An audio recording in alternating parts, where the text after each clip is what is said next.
Hello and welcome to TM Key Film.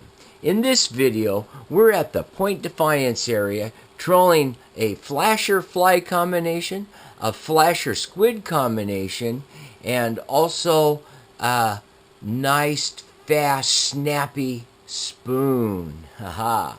We're in 90 feet of water. We're trolling about 3 knots, and we have a nice, fast, snappy action on our flasher. Ball bearing swivels are really important in this trolling game, as they would say, and you don't need your line twisted up and tangled. And so when you're using a rotating flasher like this hammered action, and you tow a spoon behind it at a 52-inch leader, by the way, you get this type of action. See how that spoon kind of sparkles in the water there? That is a big salmon enticer. Aha. And it can be any type of brand spoon, but I have good faith in those.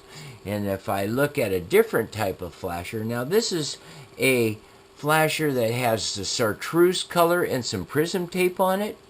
And the whole design is different. And as you can see here, some of the paint's been worn off, but still a ball bearing swivel.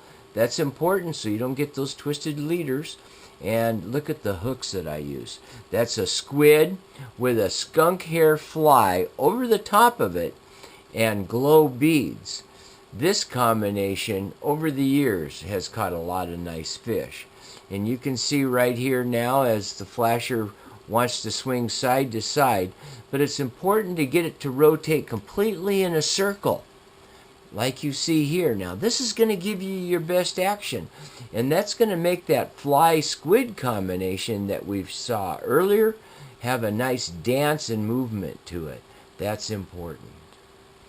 And when you get close to the bottom, you sometimes now can see what it's like for your gear to drag along the seafloor.